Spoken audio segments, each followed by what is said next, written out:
살아계신 하나님 말씀은 창세기 1장 26절에서 28절에 있는 말씀입니다. 창세기 1장 26절에서 28절 말씀입니다. 세 절밖에 안 되니까 함께 읽으시겠습니다. 시작. 하나님이 이르시되 우리의 형상을 따라 우리의 모양대로 우리가 사람을 만들고 그들로 바다의 물고기와 하늘의 새와 가축과 온 땅과 땅에 이르는 모든 것을 다스리게 하자 하시고, 하나님이 자기 형상 곧 하나님의 형상대로 사람을 창조하시되 남자와 여자를 창조하시고, 하나님이 그들에게 복을 주시며 하나님이 그들에게 이르시되 생육하고 번성하여 땅에 충만하라. 땅을 정복하라. 바다의 물고기와 하늘의 새와 땅에 움직이는 모든 생물을 다스리라 하시니라. 아멘. 오늘 말씀의 제목은 인간의 존엄성. 인간의 존엄성은 어디서 오는가? 이것에 대해서 하나님 말씀을 들어보시도록 하겠습니다.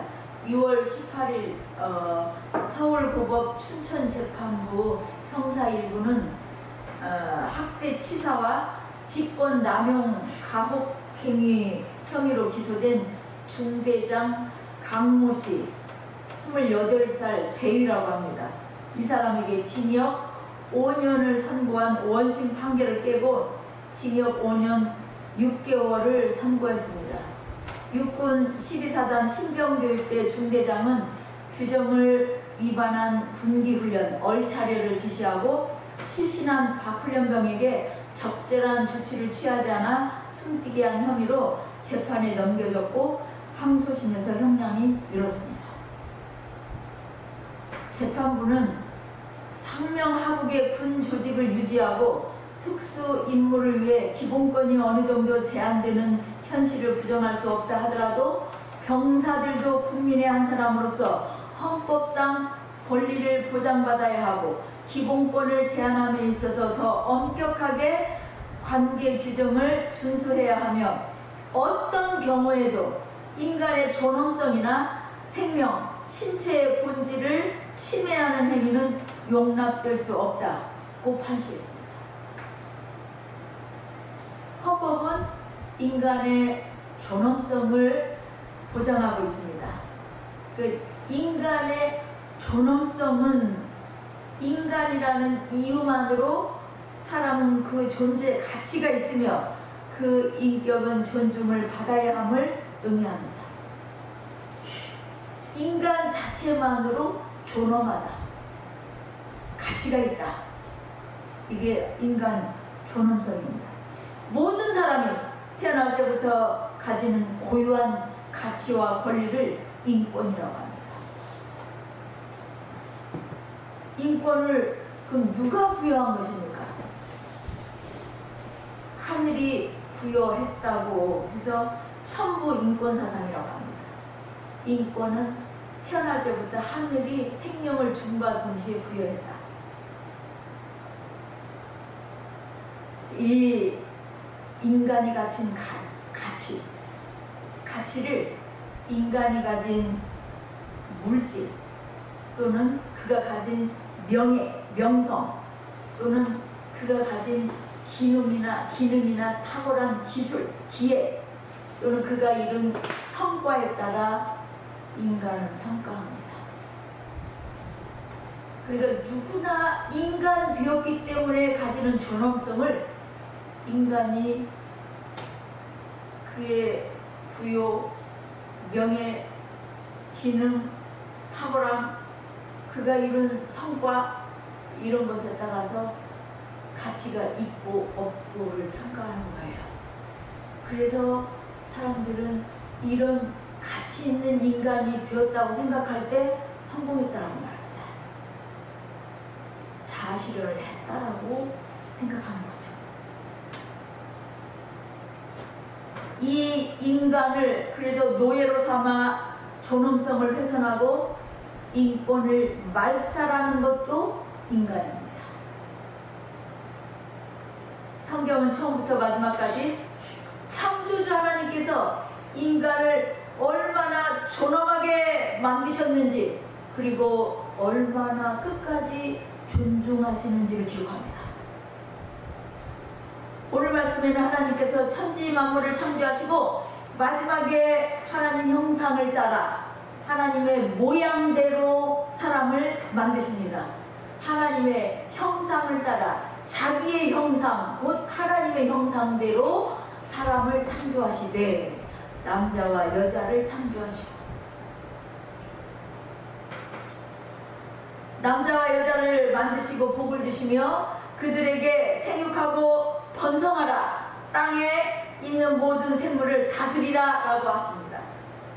그래서 하나님께서 이렇게 존재 자체가 존엄하게 만드시고 이 존엄성을 어디에 발휘하게 하셨느냐, 그 존엄함을 가지고 만물을 다스리게 하자, 생명체를 다스리게 하자, 다스리게 하시기 위해서 인간을 만드셨어요.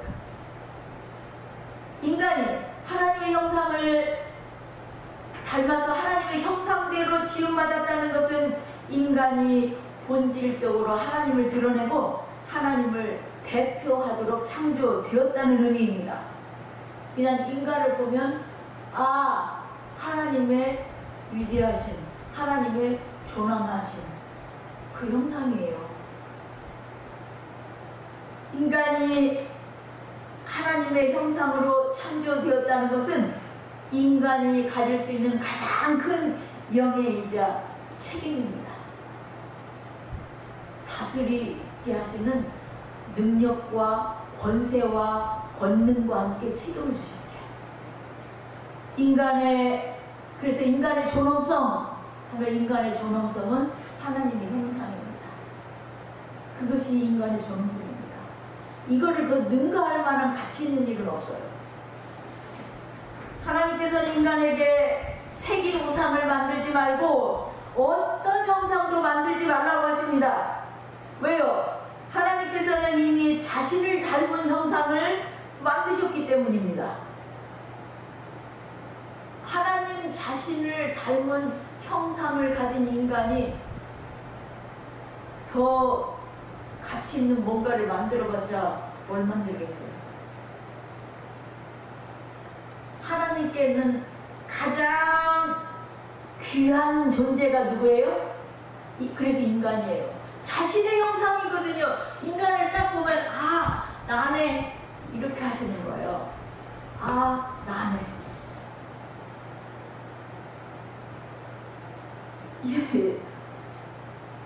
어제도 그랬고요. 그 아들도 어제 어딘가를 갔더니 아빠하고 똑같이 닮았네요 그러더래요.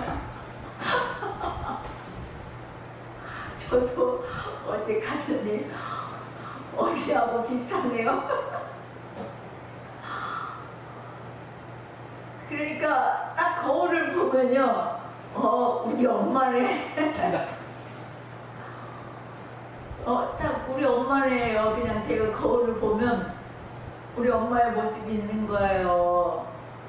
하나님께서 우리를 딱 보시면 뭐라고요? 내 모습이 우리의 아들, 자녀. 그래서 인간이 하나님께서 얼마나 존귀하냐면, 하늘에 있는 천사, 천군들, 인간보다 훨씬 더 뛰어난 능력과 광채를 갖고 있는 어떤 천사나 영광된 존재보다도 누구를 더 사랑하신다고요? 인간을. 자신의 존엄함을 닮았어요. 자신의 형상을 닮았어요. 인간. 우리가 보기에 아무리 무능하고 찌그러진 것 같고 가난하고 가진 것이 없고 배운 것이 없어도 인간은 존재 자체로 하나님을 닮은 형상을 주셨어요. 이게 존엄성이에요. 그런데 인간이 만들은 갖고 있는 가치에 따라서 등급을 나눠서 나중에는 노예로 만들어서 이런 일을 하는 겁니다. 그래서 하나님께서는 이미 자신을 닮은 형상을 만드셨기 때문에 어떤 형상도 만들지 마라고 하셨어요. 너를 위해서 뭔가를 만들지 마. 인간의 육체 역시 하나님의 형상의 일부로 보아야 합니다. 하나님의 형상이 주로 영혼에 자리 잡고 있다고 생각하기도 하지만 인간 전체, 곧 육체를 포함한 전 인격이 하나님을 담고 있습니다. 그래서 성경은 계속 하나님의 손, 하나님의 팔, 하나님의 능력의 오른손 이런 말을 표현하고 하나님은 그 얼굴을 내게로 향하여 두사 복 주시기를 원하시며 이렇게 말씀하세요. 그 얼굴을 내게로 향하사 은혜 베푸시기를 원하시며 평강 주시기를 원하신다. 그 얼굴을 들어서. 그리고 귀를 만드시니가 듣지 않겠느냐? 눈을 만드시니가 보지 않겠느냐? 그래서 영혼만이 중요한 게 아니고 육체를 포함한 전 인격 전체가 하나님을 담고 있습니다. 인간. 그래서 헤르만 바빙크는 인간의 육체가 단순히 영혼의 그릇이 아니라 인간 본성의 본질적 구성 요소라고 합니다. 뭐가요? 육체. 그래서 육체가 없으면 인간이 아니에요. 초기 교회 신학자들은 하나님의 형상이 주로 인간의 이성이나 도덕성 같은 구조 속에 있다고 보았던 반면에 오늘날 많은 신학자들은 인간이 하나님을 예배하고 이웃을 사랑하고 사람을 돌보는 기능성에서 하나님의 형상이 드러난다라고 보고 있습니다. 하나님의 형상이란 인간의 존재 방식과 삶의 방향 그리고 인간이 수행하는 사명 전체를 포괄하는 개념이라는 것입니다. 이게 하나님의 형상이라는 거예요. 그러면 이것이 인간의 존엄성이라는 말입니다. 인간은 단순히 영적 존재뿐만 아니라 물질적 세계 속에서도 하나님의 형상을 나타내며 그분의 통치를 구현하도록 지음받았습니다. 여러분이 서로 형제자매의 모습을 바라보십시오. 서로 쳐다보세요. 하나님의 형상이 보이십니까? 보여요, 안 보여요? 하나님이 이렇게 생겼다고? 에이. 에이. 너무 실망스럽습니까? 그런데 하나님 말씀에 이게 우리의 형상을 따라 우리의 모양대로 라고 하셨어요. 하나님께서는 사람을 만드셨고 하나님께서 보시기에 심히 좋으셨습니다. 여러분처럼 그렇게 요상한 미소를 짓지 않으셨어요. 요상한 웃음을 짓지 않으시고 심히 기뻐하셨다고요. 심히 좋아하셨다고요. 그런데 이 하나님의 형상이 깨어집니다. 하나님께서 인간을 위해 만들어주신 에덴 동산을 사람이 경작하고 지키게 하시며 사람에게 명령하십니다. 동산 각종 나무의 열매는 내가 입으로 먹되 선악을 알게 하는 나무의 열매는 먹지 말라. 내가 먹는 날에는 반드시 죽으리라. 곧 사탄이 나타나서 여자를 유혹합니다. 뭐라고 유혹해요? 너희가 그것을 먹는 날에는 너희 눈이 밝아져 하나님과 같이 되어 선악을 알 줄 하나님이 아시니라. 이렇게 유혹을 해요. 그러자 사람이 하나님과 같이 되어서 선악을 알게 된다고 이렇게 뱀이 유혹할 때 사람은 그 열매를 따먹을 수도 있고 거절할 수도 있습니다. 그런데 여자는 어떤 쪽을 선택합니까? 예, 사탄의 유혹 쪽을 선택해요. 하나님 말씀을 거역하는 쪽을 선택합니다. 여자가 그 열매를 따먹고 자기와 함께 있는 남편에게 주니까 그도 먹었습니다. 그게 인간의 타락의 장면이에요. 이게 창세기 3장 6절을 찾아보시겠습니다. 창세기 3장 6절이요. 찾으셨어요?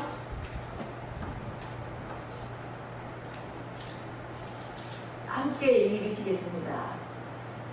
여자가 그 나무를 본즉 먹음직도 하고 보암직도 하고 지혜롭게 할 만큼 탐스럽기도 한 나무인지라 여자가 그 열매를 따먹고 자기와 함께 있는 남편에게도 주매 그도 먹은지라. 이게 타락의 사실이에요.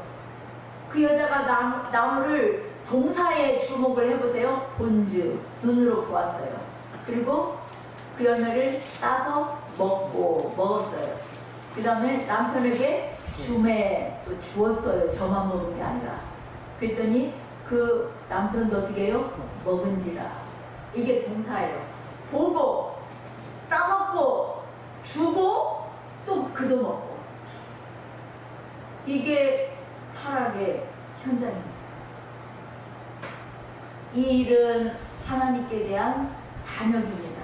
그들이 하나님 말씀을 거역하고 하나님을 이제 피하게 됩니다. 이 모습이 존엄성에서 어떻게 떨어지는지 보세요. 피하고 두려워하고 숨어요. 그리고 핑계를 댑니다. 물어보시자 핑계를 대요. 이 모습은 존엄합니까? 안 합니까? 존엄성과는 너무 거리가 멀어요. 깨어진 모습입니다. 마음에 평안이 없어요. 불안하고 자유함이 없습니다. 존엄과는 완전히 떨어져서 미끄러진 형태를 딱 갖고 있어요. 이게 깨어진 모습입니다. 그리고 사람이 번창할수록 이제 죄가 번창합니다.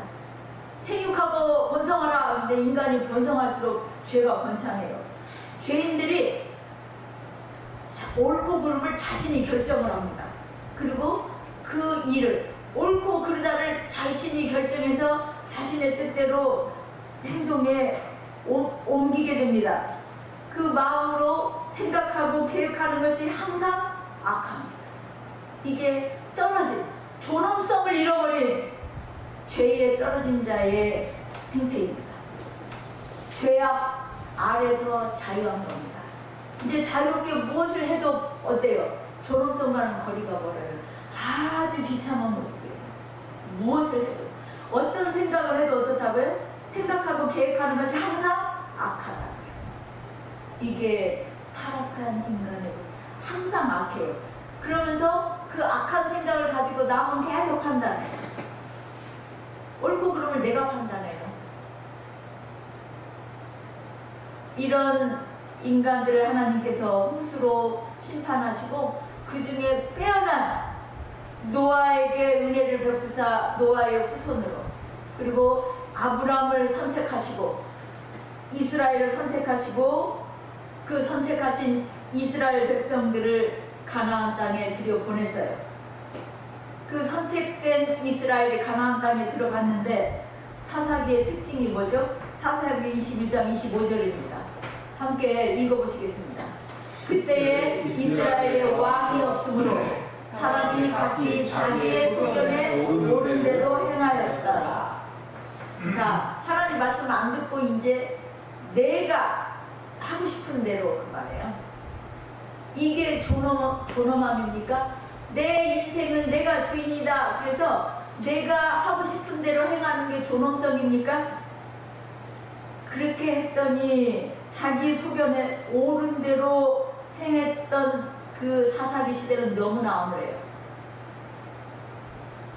지금의 세대와 똑같지 않습니까? 내 인생은 누구 거다? 내 것이다. 내가 내 인생의 왕이고 주권자다. 그래서 자기 소견에 옳은 대로 행합니다. 그래서 자기 소견에 옳은 대로 행하는 것이 뭐의 노예예요? 이기심의 노예예요. 이기심의 노예. 그 노예라는 사실을 몰라요. 이기심의 노예가 되어 있어요. 그러니까 자유는 있는데 스스로 노예가 되는 겁니다. 이제 그 자유로. 이기심의 노예가 돼요. 쾌락의 노예가 돼요. 당장의 즐거운 일을 끊어버리지를 못해요. 건강에 좋은 줄 알면서 못 끊어요. 술을 못 끊어요. 왜? 이미 노예가 되어 있어요. 본인 인지에 그러면 안 된다는 사실을 알지만 못 끊어요. 이게 이제 그 노예된 상태, 중독된 상태입니다.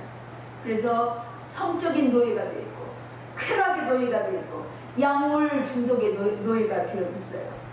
왜요? 내 인생은 내 거야 라고 원하는 대로 살았더니 그게 노예가 된 거예요.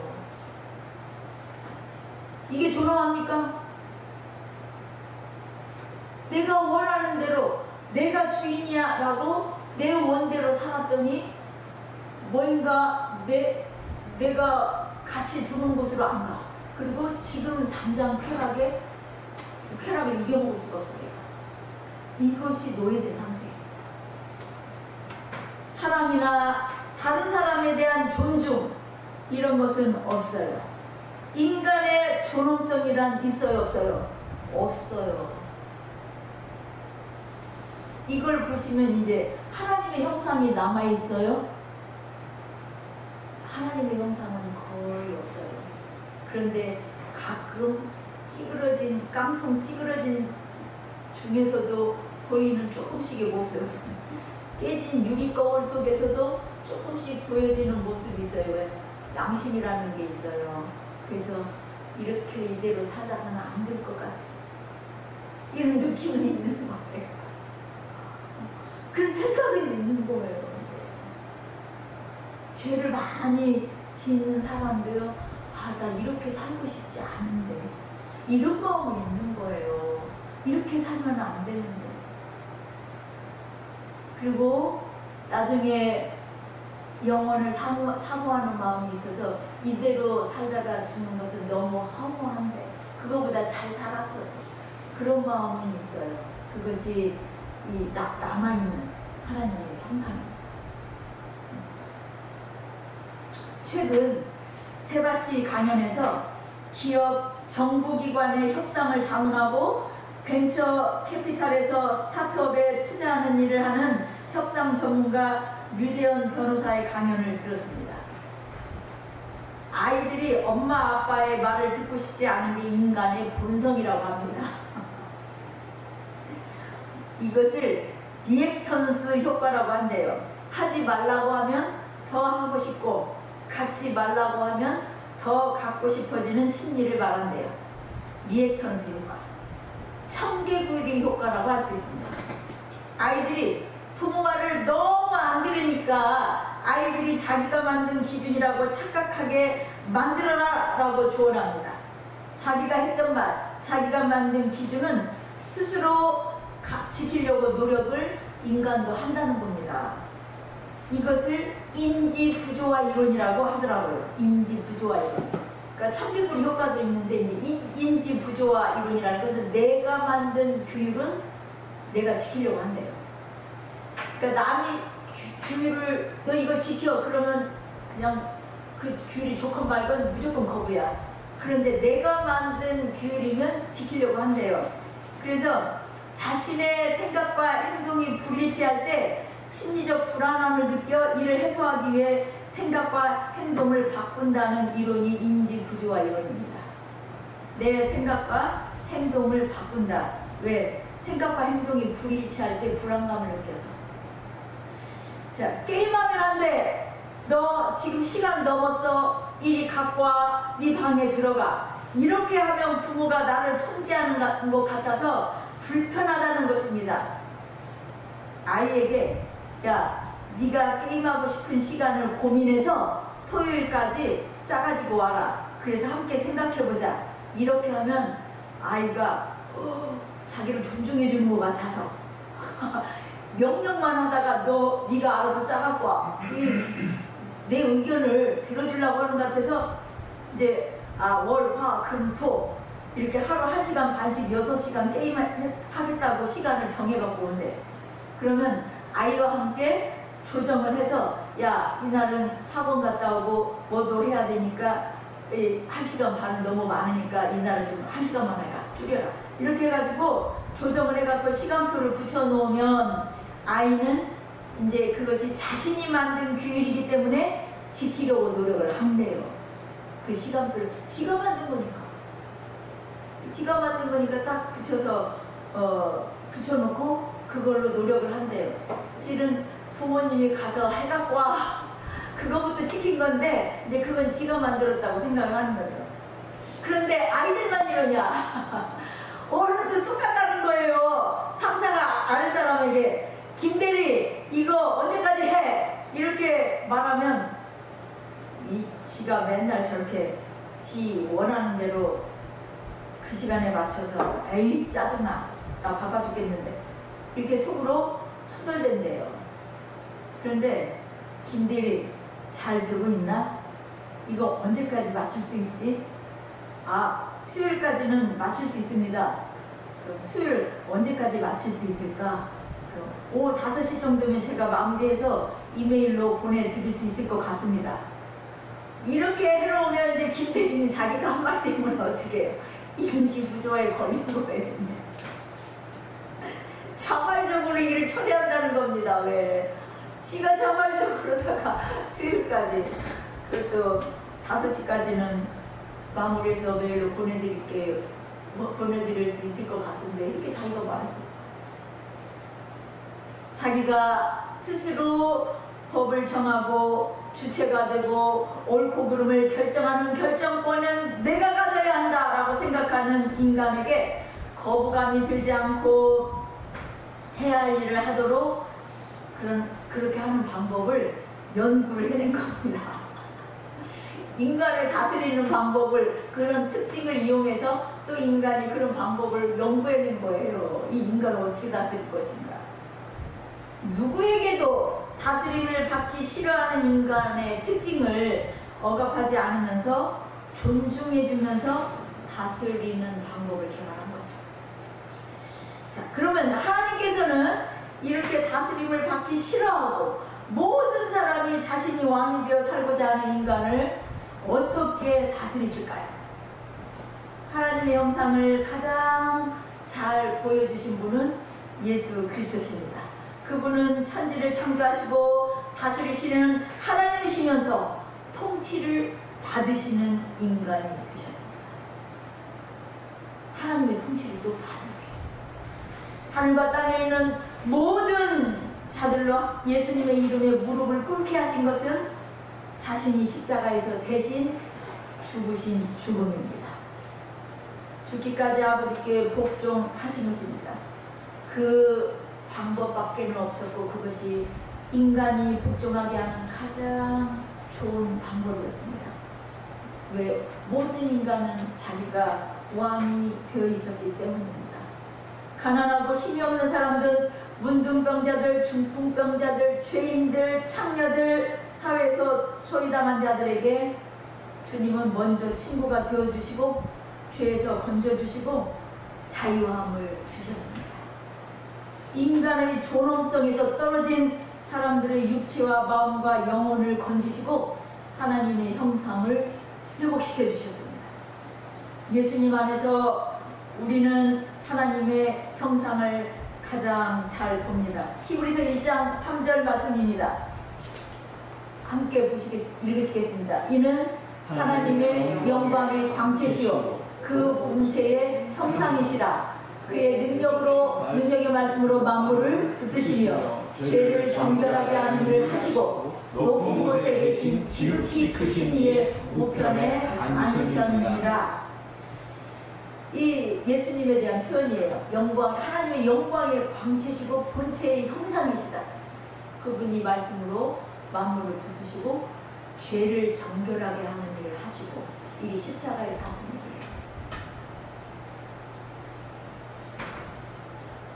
옛날부터 인권을 주장하기 어려웠던 대상이 힘없는 어린이나 여인들이었죠. 성경에는 그래서 고아, 과부, 나그네를 위하도록 하는 법을 주십니다.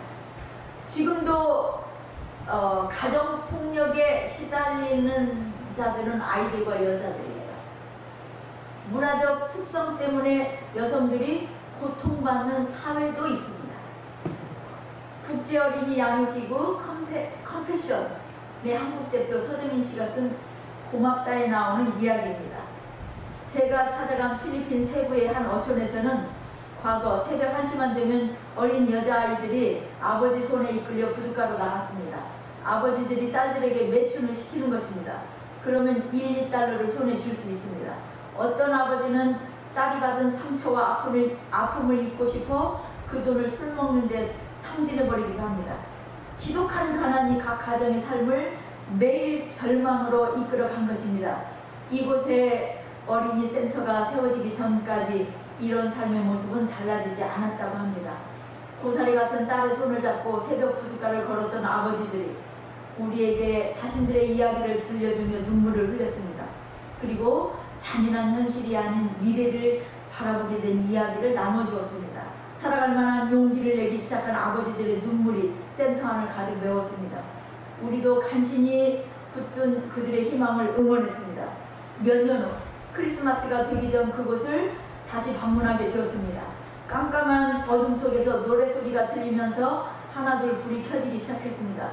이렇게 한두 개 켜진 불이 마을 골목골목에서 긴 행렬을 이루며 움직이고 있었습니다. 밝은 불빛이 우리 주변에 모여서 같은 곳으로 걸어갔습니다. 센터 앞에 다다르자 우리 주변은 대낮처럼 밝았습니다. 이들이 들고 있는 등을 자세히 보니 찌그러진 페트병이나 깨진 유리병 등 쓰레기로 만든 것이었습니다. 하지만 그 불빛에 비친 표정은 누구보다 행복한 얼굴이었습니다. 이렇게 모인 등을 걸고 우리는 예배를 드렸습니다. 저는 마치 예수님이 태어나신 그 마국간에 충만했던 기쁨과 평안을 맛보는 듯 했습니다. 완전히 존엄성에서 떨어져 버린 그런 모습에서 어떻게 회복이 되는지, 하나님의 형상이 어떻게 회복이 되는지를 보여주는 장면입니다. 하나님의 형상대로 지음받은 인간의 모습이 너무나 비참합니다. 그러나 하나님께서 회복시키신 인간의 모습은 가장 아름답습니다. 처지와 환경에 관계없이 빛납니다. 하나님께서는 사랑스러우며 둘도 없이 귀한 독생자 예수 그리스도께 진노를 쏟아 부으셨고 그의 얼굴을 외면하셨습니다. 우리가 그 벌을 당하지 않도록 하시기 위함이었고 우리가 지옥에 떨어지는 것을 막기 위함이었습니다. 이것이 지금도 많은 인간이 신금을 울리게 하는 십자가의 영광입니다. 이 십자가에서 모든 하나님의 속성들이 조화를 이루고 있음을 발견하게 됩니다. 하나님의 거룩하심과 사랑이 있고 자비와 진리가 있습니다. 의로움과 사랑과 긍휼 사이에 모순이 없습니다. 모든 신성의 충만함이 십자가에 다 들어있습니다. 우리의 모습이 하나님을 닮도록 창조하셨음은 가장 영광스러운 존재로 만드셨다는 말씀입니다. 스스로 존엄성을 뭉개는 일을 더 이상 하지 마십시오. 오늘도 십자가의 길을 따르는 우리의 모습을 통해서 주 예수 그리스도께서 자신의 영광을 세상에 나타내십니다. 이것이 우리의 존엄입니다. 주님을 찬양하시겠습니다.